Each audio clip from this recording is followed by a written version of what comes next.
This video was sponsored by CuriosityStream in partnership with my streaming service Nebula. Hey, happy Friday. This week OPPO released some really exciting looking new technologies, including a foldable smartphone. OnePlus revealed their first update from OxygenOS to ColorOS, and it's kind of a disaster, and the Samsung Galaxy Z Flip 3 became the best-selling phone in South Korea. I'm afraid we had to skip the quiz this week as I'm a little bit sick, but you can take a look at the older ones from the past if you want. Those are linked in the description, and welcome to the Friday checkout.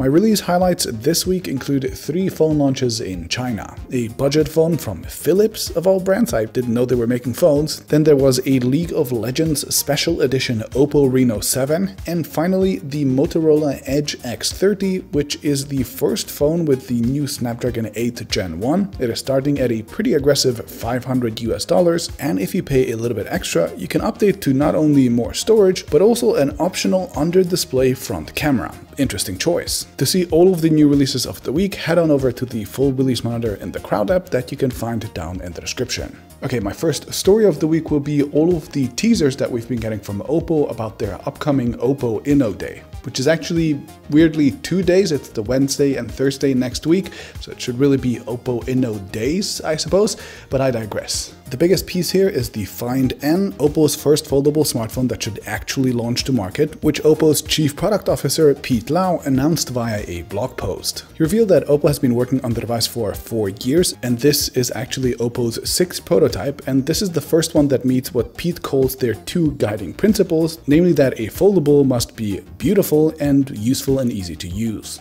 In other words, they let Samsung, Huawei and co. test the market, and then they only brought out a real product once the market and the technologies have matured. To the foldable itself, it looks pretty nice. You can clearly see that the Find N is significantly smaller than the Fold 3 overall, with a shorter but wider outer screen that looks almost 16 by 9 and an inner screen that appears to be basically in landscape mode by default. That's exactly the aspect ratio that I was saying I wanted in my Fold 2 review, so bring it on. And the Geekbench leaks imply that it is using a Snapdragon 888, not the newer 8 Gen 1, which is fine, I guess. My guess is that this will be a China-only device at first, but details around the release and the pricing are not confirmed yet. Pete Lau has been busy also pre-announcing that OPPO will show off a new cutting-edge NPU, or its first-party neural processing unit, a self-developed chip, which hopefully brings improvements to imaging, like Xiaomi's Surge C1 chipset. OPPO is also talking about new smart glasses coming soon, and earlier in the week a tease around a retractable camera was circulating as well, though with limited information on what exactly we are seeing. Probably a zoom lens of sorts.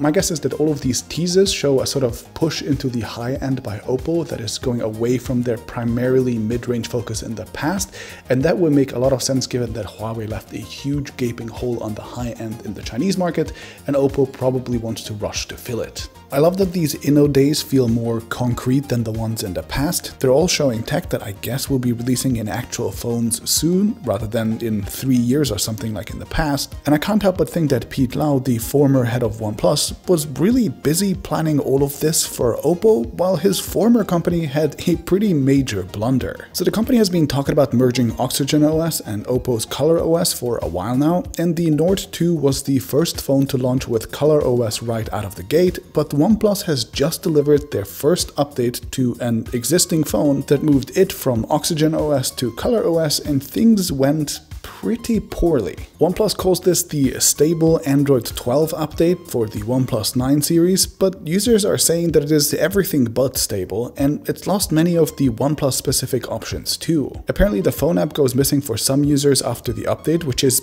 that's pretty major, I guess. There are reports of poor animations, a broken autofill feature, slower Wi-Fi speeds, and people seem to think that it all just feels like a half-baked mashup of the 2 skins. I don't think I've seen such consistently negative feedback for an update in years, and I think updates like these serve not only to burn the last bits of goodwill OnePlus had with enthusiast users, but also to upset the masses of regular people they supposedly wanted to attract instead. Some reporters like Adam Conway claim that factory resetting the phone and doing a clean install leads to much better results, meaning that the software is probably mostly fine on its own. It's the migration from OxygenOS to ColorOS that is causing most of the issues. But yeah, I mean, you shouldn't have to wipe all of your data because the company gave you a bad update, then you shouldn't have to see your favorite OS, Oxygen, disappear into a buggy mess. Alright, and my last story this week is that the Samsung Galaxy Z Flip is apparently outselling every smartphone in South Korea for Q3 this year, and I'm not surprised at all. The latest data here is just very, very good for Samsung in its home country. Counterpoint Research says that the demise of LG was estimated to be a $1.1 billion opportunity for Samsung. The company now has a massive 85% market share in Korea, which seems to be an all-time high for them, and the country is now essentially a clear duopoly.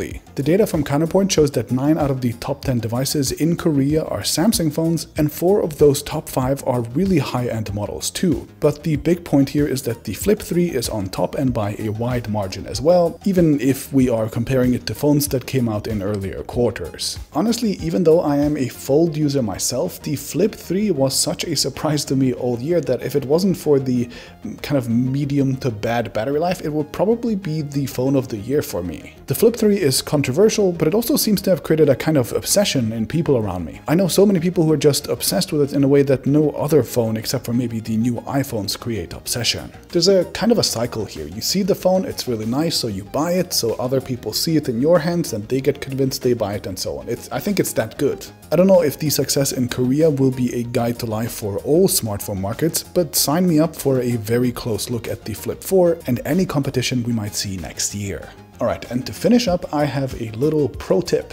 It looks like CuriosityStream has extended their Black Friday sale offer a little, meaning that the bundle is again just $11.59 for an entire year, so less than $1 per month. That lets you get access to 3 episodes of my Nebula original, Technorama, and the 4th one coming out very soon, as well as early access to most of my TechAltar videos and originals, plus bonus content from hundreds of educational YouTubers like me, Real Engineering, Renee Ritchie, Polymatter, Low Spec Gamer, and more. Nebula is of course our very own video streaming service built and owned by creators. Subscribing is probably the best way to financially support what we do on the internet, and the CuriosityStream bundle just makes it ridiculously affordable now. Of course, once you subscribe, you also get access to CuriosityStream itself, which is the premier place to watch documentaries online. And if you haven't seen it yet, my buddy Andong from the cooking channel My Name is Andong now has a few videos of his right on CuriosityStream. How cool is that? Grab that deal while it's hot. Let me know how you like Technorama if you end up watching it, and I'll see you next Friday.